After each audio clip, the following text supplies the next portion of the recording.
Hello and welcome to the Mutual Fund Show. I'm Neeraj Shah. Over the next 20-25 minutes, we'll talk about two particular categories on the mutual fund side, which are in the hybrid side. Remember, in which fall under the ambit of the hybrid funds. Now, remember, with Axis AMC, as we said at the first time that we did a show, that we're doing a 6-part series with them, and the first 3 parts we're going to be talking about the 6 categories of which fall under the purview of hybrid funds, and then we'll expand it to other aspects as well. So this is the grand finale, if you will, of the hybrid fund side, and we're going to be talking about the last 2 categories that we haven't spoken about thus far on the shows with Raghav Iyengar. He needs an introduction now, at least on this show, and he joins in to talk about the aggressive hybrid and the conservative hybrid funds. And of course, on the show, we also have Amol Joshi. Again, needs no introduction, has been on the show a number of times, and great having both of you. Thank you so much for joining in. Thank you very much. So, Raghav, can we start with the aggressive hybrid, if you will, if you can start with that? And can you put this into perspective, because not everybody would remember all the aspects of the show. So in a nutshell, the ones that we've spoken about in a nutshell, really, and then how does aggressive hybrid differ from the ones that we've spoken about thus far? What kind of investor should go in for this? All of that. No. So first of all, thanks to everyone for watching this. I think very warm, Happy New Year to all of you. If you remember, sometime back we started this lovely show with this lovely conversation around hybrids, right? And I think just to put the context of hybrid, what is hybrid? I mean, most of us talk about hybrid from a fuel category, right? You have hybrid cars, which are the most fashionable thing today. So hybrid is nothing but a mix of various investment asset classes, right?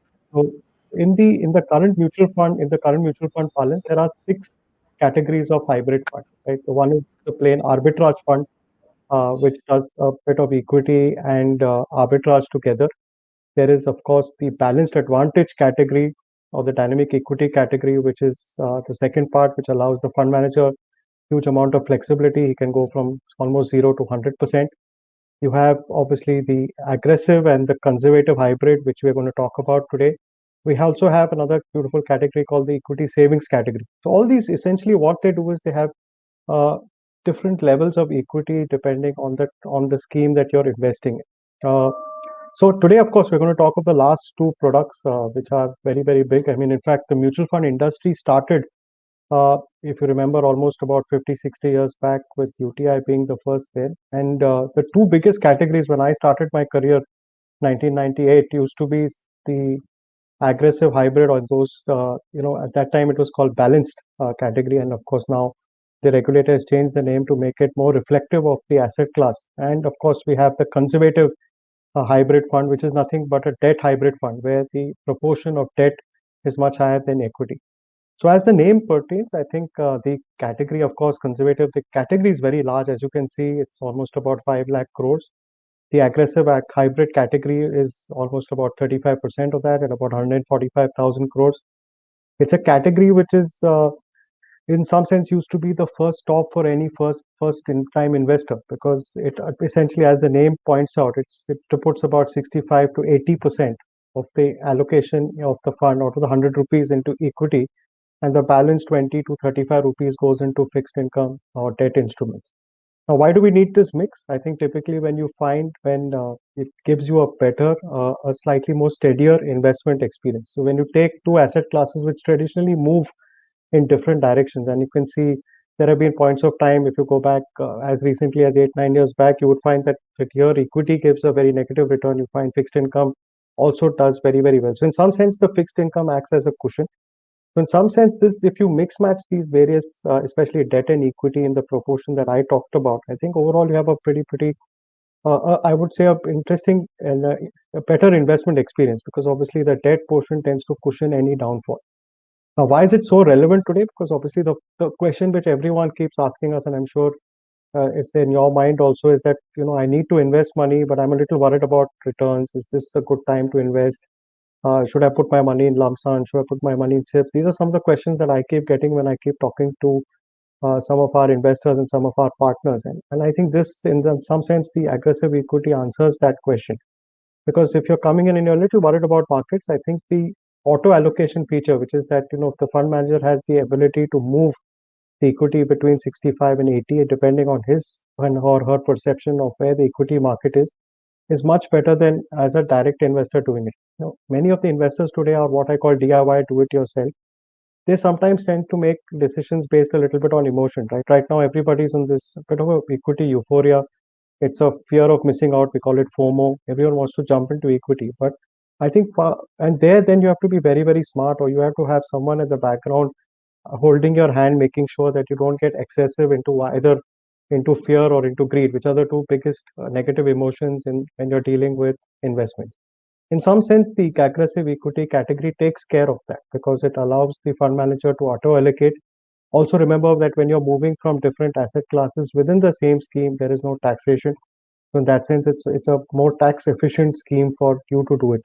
And for people like me, lazy investors who don't typically tend to rebalance their portfolio very often, I think this is in some sense like a fill it, shut it, forget it. Of course, the difference between this one and let us say the equity savings category, which we spoke about in the previous episode, is that, yeah, this one has a slightly higher percentage of allocation to equity. If you remember, the equity savings fund had a 20 to 50% allocation, whereas in this case, actually, it's about 65 to 80. So obviously, if you are a little more bullish about markets, you have a slightly better risk appetite, you have a slightly longer investment horizon.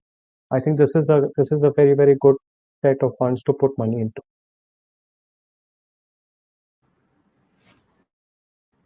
Okay. Raghav, a follow up, and then I'll get Amol in the scheme of things. A follow up. How does, or for what kind of investors does this scheme differ compared to the other hybrid categories?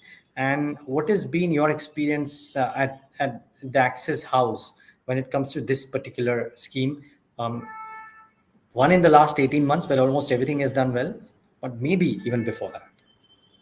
So I think that's a great question because as I said, we started with six categories, in the hybrid space, right? So this is actually the as the name denotes, it's the most aggressive part of it. So this one will have a minimum of 65% in equity. So almost two-thirds of your 100 rupees is in equity. So obviously the type of investor here is somebody, I would put it in the risk ladder. If I were to make a ladder of risk, this would be at the highest ladder just below an equity fund. So obviously somebody who wants to get into equities but is a little worried about market correction. Ultimately, you invest money to sleep well. If you're you're going to keep getting worried about what happens if the market falls 5-10%. What will I do? I think this is a category for that kind of an investor who is reasonably bullish on the market, who has the time horizon to keep money, who can stomach a bit of maybe short-term intermediate loss, but at the same time doesn't want the, if I may use the term, roller coaster ride of a traditional equity fund. So yes, because it is two-thirds almost an equity fund, this will have obviously volatility. It's not like fixed income, which has a reasonably straight line, but obviously the volatility will be much much lower. Access is a recent entrant into this category. We've just launched a fund about 4 years back. I think our experience has been very, very good. I think obviously the last 12 months have been quite spectacular. In fact, this fund has done very well in the category. And I think, of course, I think investors have largely benefited in this space. It's We have right now. I mean, as I mentioned, in the hybrid space, it is very difficult to compare schemes from various fund houses because this is the only category where you can do effectively anything you want in the equity and in the fixed income space, right? So I could have a small cap bias. I could put money into mid cap. There is unlike the other regular equity funds where you have to put a minimum. Let's say in a large cap fund, you have to put a minimum of 80% in large cap. There is no such caveat over here. And even on the fixed income side, I could be running a AAA fund, I could be running a AA fund. So in Axis, as we mentioned, we believe this is meant for a slightly lesser aggressive investor as compared to equity. So at this point of time, we are largely large cap focused. We have large parts of our money are in established businesses. We also put some money into turnaround stories. As you have seen in the last 12, 18 months, a lot of industries have got re-rated. And of course, on the fixed income side, we're largely very much on the safety zone. Majority of our portfolios are in the AAA space, and we are in the moderate duration space. We're at about 3.5 years duration as per our latest fact sheet. So broadly for us, this is a good category of money to come in for a first time investor for someone who's a little worried about current valuations or somebody who does not have a much longer time frame to put money into.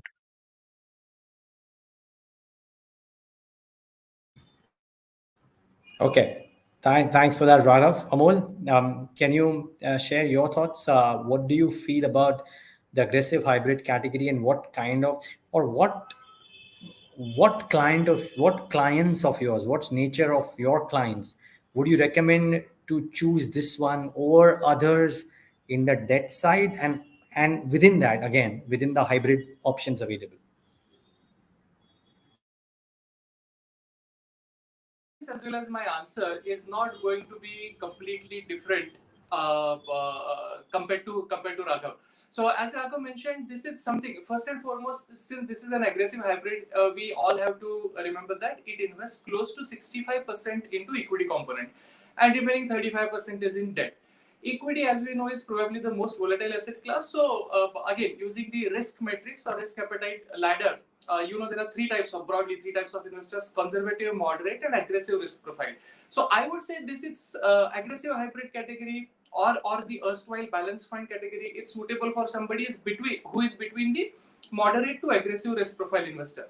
But more important than that is couple of other factors as well. This category has consistently offered investor this category, and of course its distant cousin, currently probably more popular than this category, balance advantage. Both of these categories have offered investors a much smoother investment experience. Whenever we speak of mutual fund schemes in relation to what they can do for investors, and how can all of us industry participants work toward having investor experience or investor returns, let me put it that way, as close to scheme returns as possible. The gap between investor returns and scheme returns is behavior gap. We know that very well. Now, I'm also glad you mentioned about 18 months back. So what happened 18 months back is we saw India as well as global stock market crashed by 40% or so. I have seen several investors throwing in the towel right at the bottom, with the expectation. We also fall many times. We also fall prey to recency bias. So what recency bias tells you is, if the market has been sliding, if market has been going down, you extrapolate exactly same events or exactly same trajectory into the future as well. Now, this category of hybrid funds, the categories that we spoke of, essentially because of having 35 to 40% allocation, 35% kind of allocation to debt, the fall is cushioned. If you do a simple mathematics calculation for a 30% kind of fall, your fall in the balance category or aggressive hybrid category will be close to 20%. This is just mathematical. From scheme to scheme, it will vary.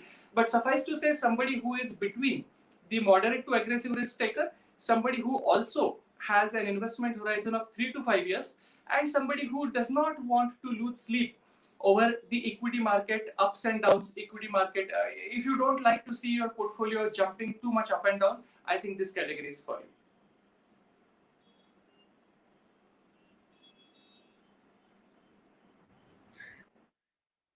Yeah. Okay, thanks so much for that. I'm just muting myself in order to account for the noise. Now, Amol, towards the end of the show, of course, we will ask you for some recommendations and some thoughts around both the categories too. But before we do that, viewers, let's just switch and talk about the other category as well.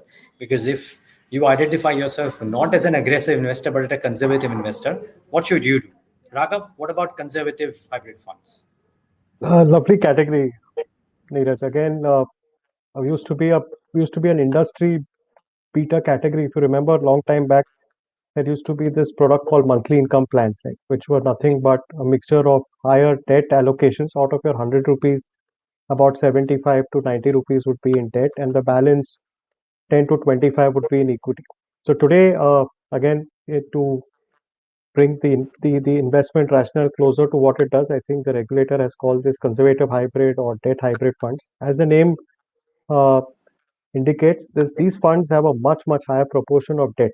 So one thing one must understand firstly is that these are debt funds, so they are subject to a different taxation rule. They are effectively, if you hold for less than 3 years and redeem the money before 3 years, you will be subject to short-term capital gains tax, which is the tax that you pay on all your rest of your income. If you hold for more than 3 years, you pay a concessional tax of 20% less indexation. Indexation is nothing but the value of inflation adjusted for in the tax rate. So yes, this is if somebody has a again completely converse reverse as the name points out. We are talking of two very different categories in the same show. We just talked about aggressive hybrid. This is exactly the reverse, conservative hybrid. Here, the debt allocation will be anywhere between 75 to 90%. Equity allocation will be anywhere between 10 to 25%. Right. Again, as I said, there is no stricture on the fund management or the fund manager to buy whatever he can buy, whatever stocks or whatever market capitalization he wants. And on the debt side also, he can buy whatever type of fixed income security he wants. He can be in AA, AAA, etc., whatever that. So again, just doing a mathematical comparison and comparing returns sometimes is a bit dangerous because I think my way of judging the efficiency of the fund management team here is how these products actually do when the market tends to fall. Like Amol pointed out, again, the debt is a beautiful cushion here. So this is a debt seen, largely investors see this as a debt plus investment. Obviously, there is equity between 10 and 25%, so it won't be as stable as a debt fund. It will have its ups and downs, but obviously much lower as compared to aggressive equity because the equity allocation will be just about 1/4 of the total portfolio. So yes, today a great category for retired investors, a great category for anybody who has a shorter time duration, and also given the fact that there is now some level of taxation on equity, even if you hold, as you know, in an equity fund, even if you hold for more than a year, you pay that 10%. So actually, if you hold for 3 years, the difference in tax between an equity fund and a conservative hybrid fund is not that much of it is yet there, but it's not that much as it used to be in the past when equity was tax free. So it's again a great entry category today, especially in today's interest rate scenario where rates are very less, bank deposits are low, rates are low, other savings instrument rates are low. I think this is a nice category for people who want to or able to take that slightly extra volatility and put money into and obviously have a slightly longer time period. So if you have anything like let's say 3 years plus kind of money, you have maybe between 3 and 5 years, you see an immediate need for it, but at the same time you are able to and want to take that little bit of additional volatility because of the equity. I think this is another great product to come. But this used to be the erstwhile monthly income plans 15, 16 years back. There used to be giant categories in those days. I mean, the AUMs used to be very, very large.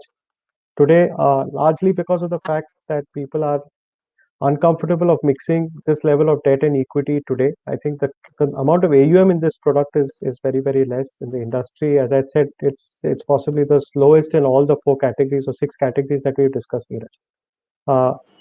So yes, I think, but the good thing about this category in the entire hybrid space, as you can see on the slide, I think the amount of investment is largely a retail investment scheme. I think very obviously, as you can make out, very less institutional money here, because institutions are largely focused on the fixed income space.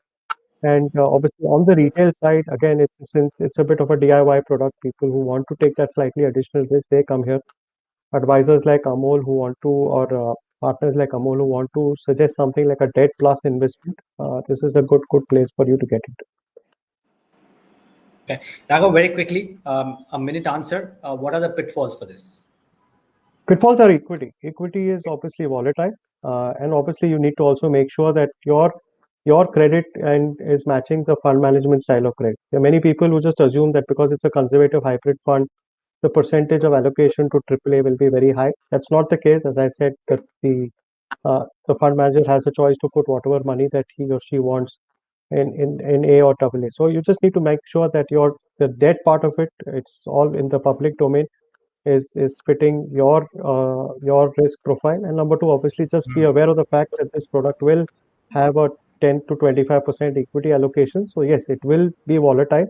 Obviously, much less as compared to a plain vanilla equity fund, but yes, there will be a range of volatility. Got it. Raghav, always great talking to you. Thank you so much for today's show as well. Thank you. And Thank look you, forward to Neeraj. talking to you, the first week of December. Look forward to that. Yes, same here. Thank Thank you, you, Neeraj. Raghav. Thank you, Amol. Bye-bye. Thank you, Raghav. See you. Okay, Amol, quick thoughts firstly on the category itself, conservative hybrid. Right. So conservative hybrid, as we discussed on this show earlier, it was a darling of investors earlier. But I have one more reason to add to as to why this scheme has fallen out of favor from investors' mind. The reason is, as we have discussed earlier, the scheme has anywhere between 75 to 90% of debt component. Now we have completely come out of the high interest rate regime in overall economy. We see that in the PPF rates, we see that in FD rates, and of course mutual fund debt market is not immune to it. So earlier in this category, 70 to 80, 90% of the debt component used to have a 8%, 9% kind of YTM, yield to maturity. Now, since after the credit crisis of last calendar year, many of the funds have shifted from aggressive credit stance to a AAA, AA plus kind of a credit stance. As well as I mentioned earlier, the credit environment has completely changed. Interest rate environment has completely changed. So long story short, instead of previous old generation 8 to 9% of YTM, the debt YTM has reduced somewhere between around 5 to 6% only. And even if and the equity per se is kind of a much less significant component. So I would say that this is one more reason as to why conservative hybrid is no longer finding favor among investors, because overall return generation ability of the schemes have come down. Now you also mentioned about what are my thoughts quickly on this scheme. I would say that balance advantage category is a good substitute to conservative hybrid. The simple reason is balance advantage, although they can move from 0 to 100% equity, but most of them do move between 30 to 80%.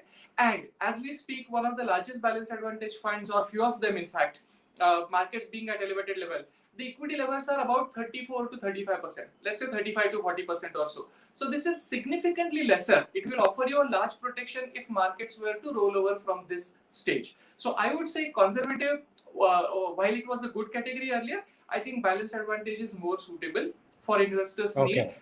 It will fulfill in a similar manner. Okay, Amol, we have 60 more seconds. Can you recommend some funds in both the categories, even if people want to go ahead and do this investments? Sure, why not? So, sticking to the timeline, I would say that in aggressive hybrid, you can look at something called as ICICI Prudential Equity and Debt Fund. Again, similar, we have discussed the product composition, so I'll skip it. This is aggressive hybrid, ICICI Prudential Equity and Debt Fund. In conservative equity category, you can look at a fund called as SBI Debt Hybrid. Both of these schemes have done very well. Raghav mentioned his scheme also has had a good time over last 1 to 2 years. But my recommendations are ICICI Equity and Debt in aggressive hybrid, and conservative hybrid SBI Debt Hybrid scheme. Got it. Okay, Amol, great having you. Thank you so much for your candor as always, and stay safe and Happy New Year. As usual, thank you so much. Thanks for having me, and wish you the same. Thank you, Girish. Thank you, Amol. And viewers, thanks for tuning into this leg of the Mutual Fund Show.